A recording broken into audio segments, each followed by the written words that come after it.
นี่เนาะพี่น้องเอ้ยทาสีเรียบร้อยเลยพี่น้องเอ้ย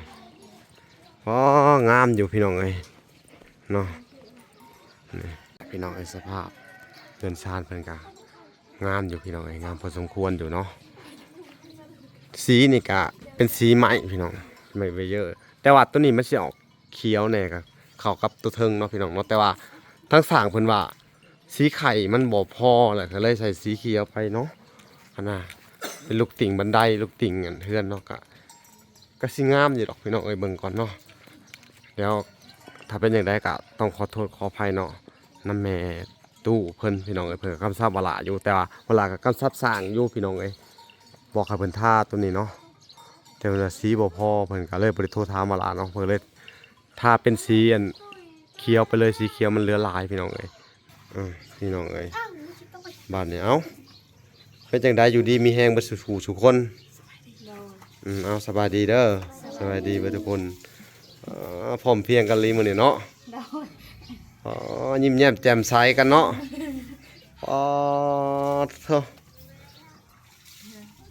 สุดยอดเลยนั่นบ่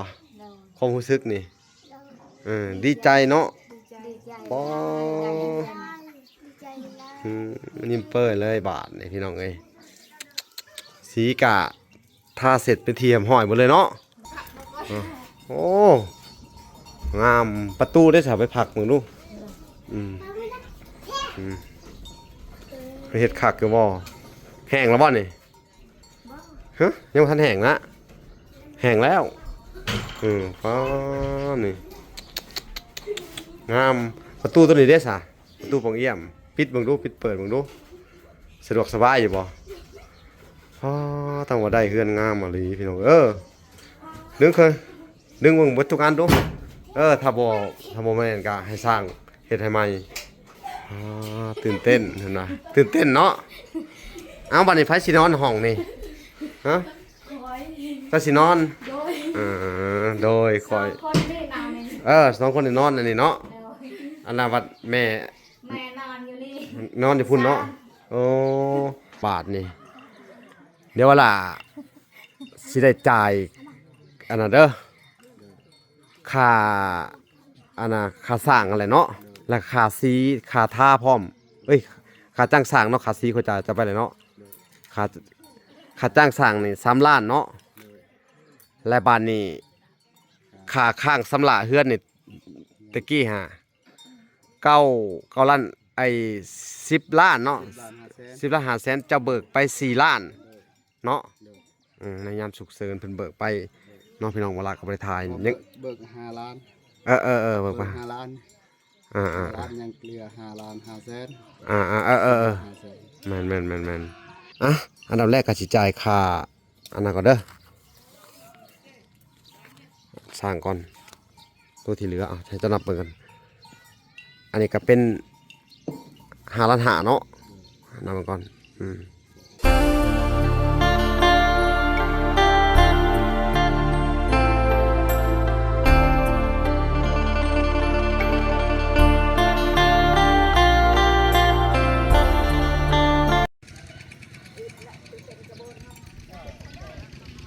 พี่น้องเอ้ยเนาะ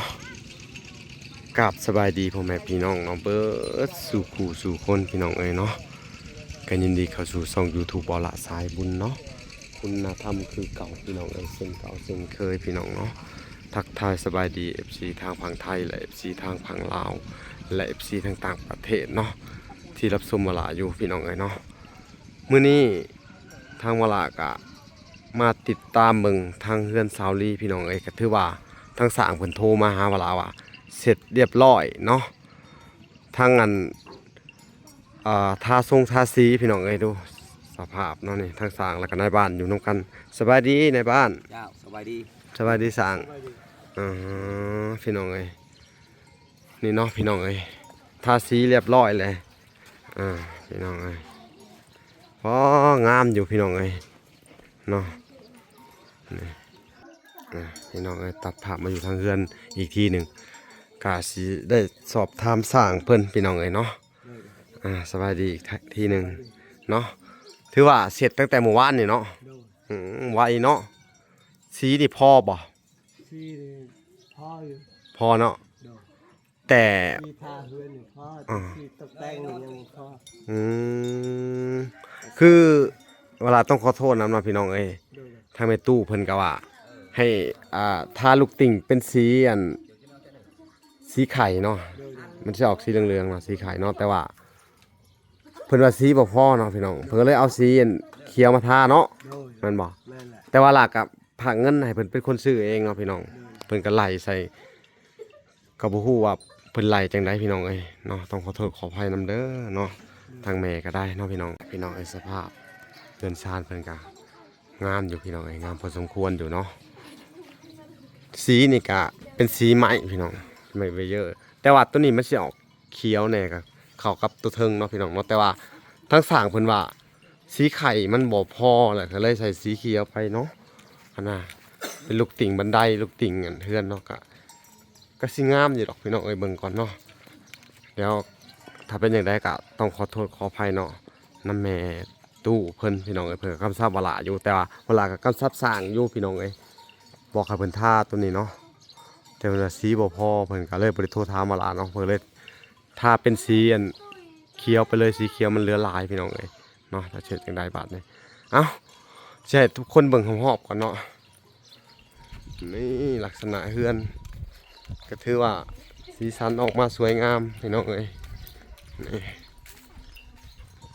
งามอยู่พี่น้องเอ้ยเนาะ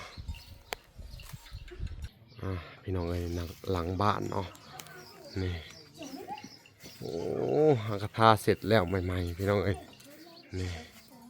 ขักอะไรพี่น้องเอ้ยเดี๋ยวเวลาใส่เบิ่งมุมหอมๆบ้านอีกเนาะทางด้านนี่พี่น้องเอ้ยเพิ่นกระทางามอะไรพี่น้องเอ้ยนี่อ๋อแหลมเลยฝุ่นทางเจ้าของก็ได้นั่งจุ่มกันอยู่เนาะว้าครบเบิดหาคนเลยมื้อนี้เนาะพี่น้องเอ้ยบ้านนี้เอ้าเป็นจังไดอยู่ดีมีแฮงเบ่สู่คนเอาสบายดีเด้อสบายดีเบ่ทุกคนพร้อมเพรียงกันเลยมื้อนี้เนาะยิ้มแย้มแจ่มใสกันเนาะเถอะสุดยอดเลยนั่นบ่ความรู้สึกนี่ดีใจเนาะปอนิ่มเปิ้ลเลยบาทนี่พี่น้องเอ้ยสีกะทาเสร็จเป็นเทียมห้อยหมดเลยเนาะพี่น้องเอ้ยเถอะเนาะบัดนี้สิให้ทุกเจ้าพาขึ้นไปเลาะเบิ่งเฮือนไปทุกคนเลยไปเขาจะดีใจก็ไปเบิ่งนำกันเนาะพี่น้องเอ้ยต้องขอบคุณพอตู้แม่ตู้เนาะแม่ตู้นงคำมุนเฮืองพอตู้บุญจันทร์คำมุนเฮืองพี่น้องเอ้ยแล้วก็แม่ตู้ USA เนาะพี่น้องเนาะแล้วก็แม่ทำแก้วพี่น้องเอ้ยช่วยเหลือเพิ่นแต่ว่าทางนั้นพอตู้กับแม่ตู้เนาะคือแม่ตู้นงเพิ่นคำมุนเฮืองเพิ่นกะเพิ่นช่วยหลายกว่าหมู่เนาะรองลงมาก็เป็นทางอันแม่ตู้ USA พี่น้องไงเนาะแล้วก็แม่แม่ถอนแก้วเนาะป่ะขึ้นไปพาขึ้นไปส้มมึงดูบ้านนี่บ้านใหม่โธ่ล่างเกินมาล่างตีนขึ้นเฮือนเลยเขาว่าโอ้งามประตูได้สาไปผักมึงดูไปเห็ดขักคือบ่แห้งแล้วบ่นี่ฮะยังทันแห้งละแห้งแล้วฟ้านี่งามประตูตัวนี้ได้สะประตูปองเอี่ยมปิดเบิ่งดูปิดเปิดเบิ่งดูสะดวกสบายอยู่บ่ต้องว่าได้เฮือนงามอ่ะลีพี่น้องดึงเบิ่งเบิดทุกอันดูถ้าบ่แม่นก็ให้สร้างเฮ็ดให้ใหม่นี่พี่น้องเอ้ยเพิ่นใส่เบิดอันนี้แน่หนีบมือพี่น้องเอ้ยบ่เคยได้เฮือน บ่เคยมีประตูเนาะ ปิดเบิ่งบ่เคยได้เนาะมันเคยได้ หนีบมือปิดประตูบ่เป็นบาดปิดเข้าท่าเบิดบ่ล็อกไว้มึงดูโอ้คักๆเนาะแน่นเบิดเช็คของพี่น้องเอ้ย นี่เปิดเข้ามาข้างในเนาะคักว่าปิดเปิดข้างในพี่น้องเอ้ยนี่โอ้มืดแน่พี่น้องเอ้ยว้าโธ่งามนี่พี่น้องโอ้ยหุ่นดีใจกันใหญ่เลยเอาล็อกเบิ่งพี่น้องโธ่เพิ่นก็เฮ็ดสะดวกสบายเนาะตัวนั้นบ่แน่นก็บอกเพิ่นเด้อ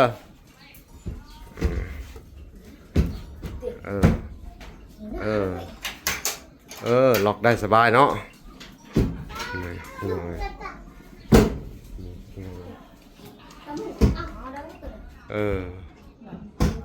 เป็นไง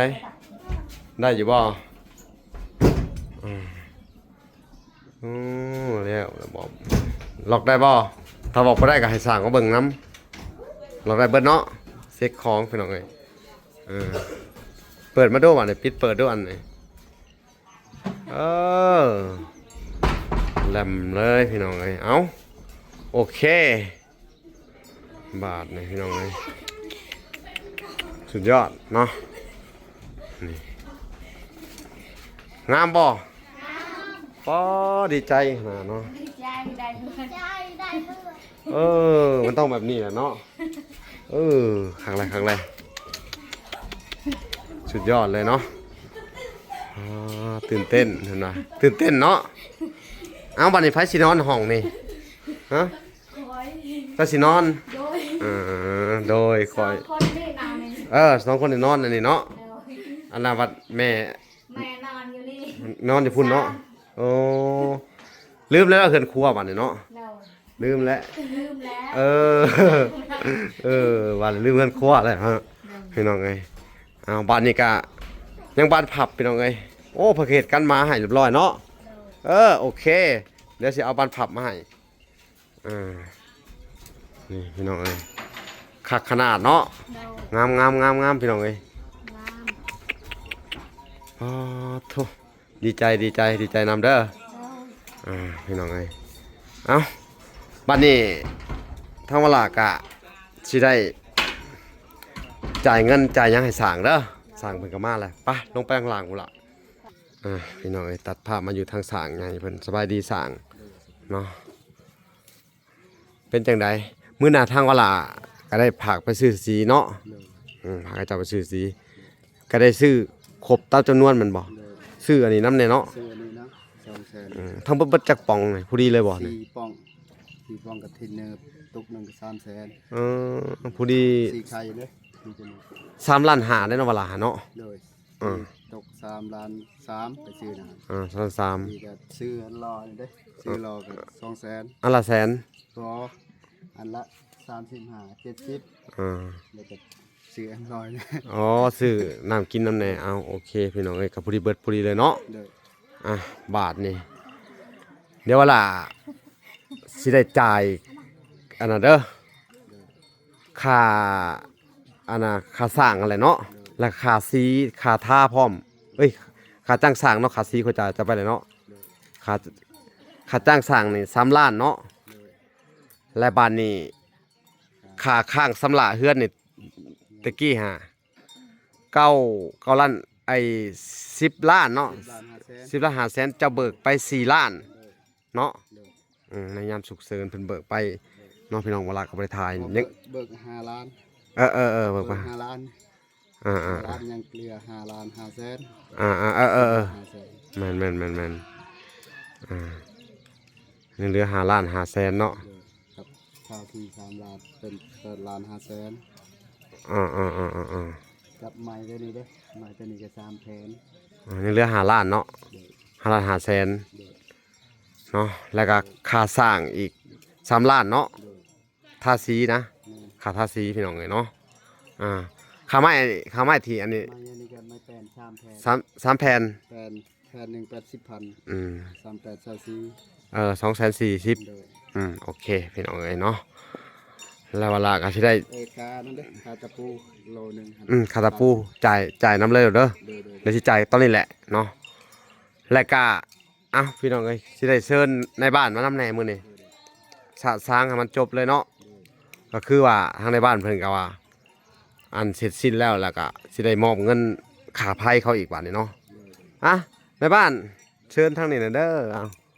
เข้ามาพี่น้องเอ้ยมาพูดคุยกันเนาะ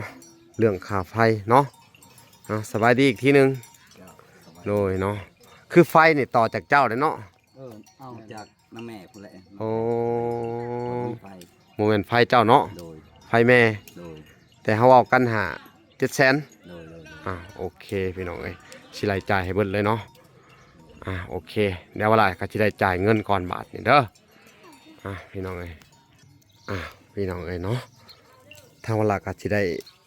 จ่ายค่าสร้างมื้อนี้เนาะรวมถึงจ้างทาสีนำแน่เนาะแล้วก็สิจ่ายค่าไฟฟ้านำแน่เนาะที่ว่าเอามากบไม้กบหยังเนาะพี่น้องเอ้ยแล้วก็ไม้ที่มันบ่พอกับ3แผ่นละ80เนาะ240,000เพิ่นว่าใส่3แผ่นเนาะอันดับแรกก็สิจ่ายค่าอันนั้นก่อนเด้อสร้างก่อนตัวที่เหลือใช้จะนับเบิ่งกันอันนี้ก็เป็น5 ล้าน5เนาะนับมันก่อน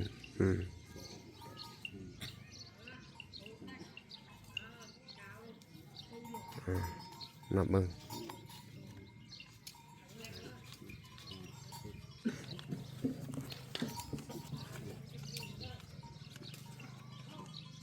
ได้ยังกินข้าวมื้อนี้ได้ยังกินตอนเย็น กิน1กิโล คุดจะรอ สาลีเพิ่นก็พูดจิหล่อพี่น้องเอ้ย ลูกพาไป15 3คนไปหา โอ้ดีบ่มันบ่ได้หลายพอกิน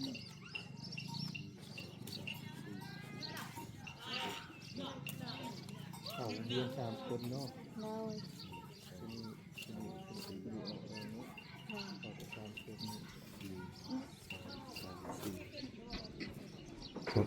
บ่พอบ่ครบเนาะ100,000นับดีดูครบบ่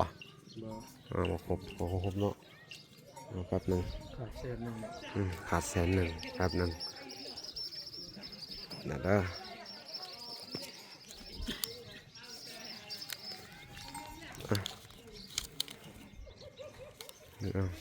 อันนี้ค่าสร้างเด้อวันนี้ค่าทาสีเนาะค่าจ้างทาสีอีก3 ล้านเนาะพี่น้องเอ้ย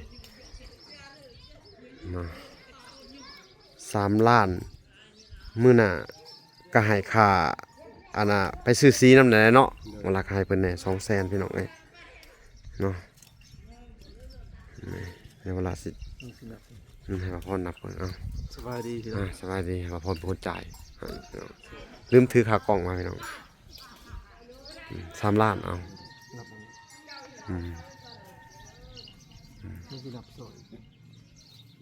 นับอีกเอ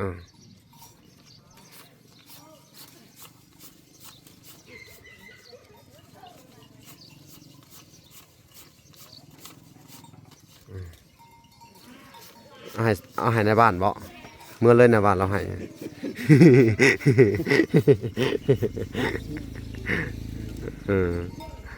คือเราเอาให้ในบ้านครบเนาะแล้วบัดนี้สิจ่ายค่าไม้เด้อค่าไม้นี่240,000เด้อพี่น้องเอ้ยก็คือค่าไม้เด้อ240,000เอาไม้ไผมาเอาให้เราเลยก็ได้เอาไว้ในบ้านเนาะและทั้งในบ้านนี่ก็ต่างหากเด้อเอาบ้านนี่เวลาสิให้เป็นอันนั้นเด้อค่าไฟฟ้าเนาะโดยพี่น้องเอ้ยใจละลาย โดยคือสิบ่มีหยังละบาดนี่เนาะ ขาตะปู ขาตะปู30นี่มีขาตะปูอีกพี่น้องเอ้ยสิได้ละบาทนี่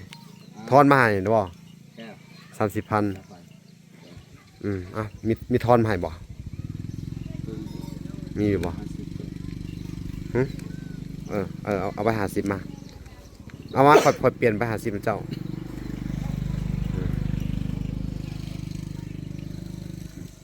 เปลี่ยนมาเปลี่ยน แล้วก็ให้ค่าน่ะเจ้าเอามาให้เฮา30 ยังนั้นมีเสา ยังพาวพันมีบ่20,000เปลี่ยนน้ำบ่พรก็ได้เอาบ่เปลี่ยนบ่มีนะเอาอันนี้ก็ยังเหลือ20,000กีบเด้เอาพี่น้องเอ้ยถือว่าจบสิ้นเนาะก็คือว่าได้จ่ายค่าสร้างค่าหยังเรือนสร้างก็เสร็จสมบูรณ์เบิดแล้วบาดนี้เนาะก็คือว่าเฮาบ่ได้ติดหนี้ติดสินหยังกันเลยเนาะนอนในบ้านค่าไผก็อันเรียบร้อยเบิดเนาะก็มีแต่ว่ามาใส่อันหันนี่เด้ออันน่ะบ้านพับอันประตูกันอันทางขึ้นเนี่ยเด้อ2ด้านแล้วก็อยากแล้วใจก็อยากให้เพิ่นเฮ็ดอันนั้นให้แหละที่เฮาเว้ากับสร้างมื้อน่ะลูกติ่งอันบันไดไปเฮือนครัวเพิ่นน่ะบ่เป็นใส่บ่ได้เท่าไหร่บ่มีบ่นะ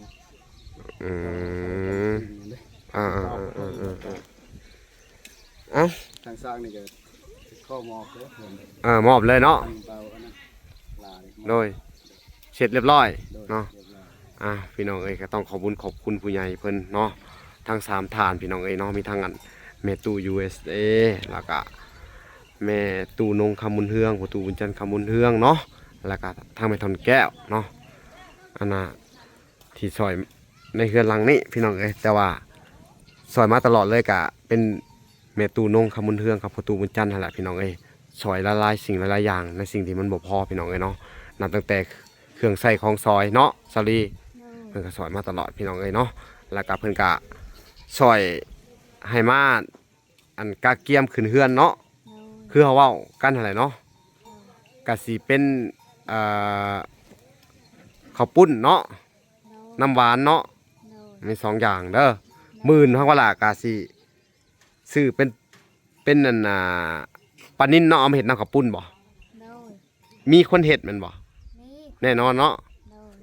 น้ำหวานเด้น้ำหวานก็มีคนเฮ็ดเนาะโอเคแล้วก็เวลาสิซื้อมาให้ประมาณตอนแรงเด้อแล้วก็ให้เจ้าไว้เข้าตู้ไว้เนาะแล้วก็ข้าวปุ้นนี่ถ้าเป็นไปได้นะ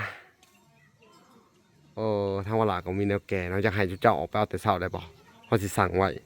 ตัดเช้าไปเอาแต่เช้าเด้อในมือขึ้นเฮือนเนาะเนาะเฮาสิข้าวปุ้นนี่อันน่ะสิสั่งประมาณจัก30 โลเอามันเหลือกินเลยขอยสิขอถามเจ้าก่อนเอาคือว่า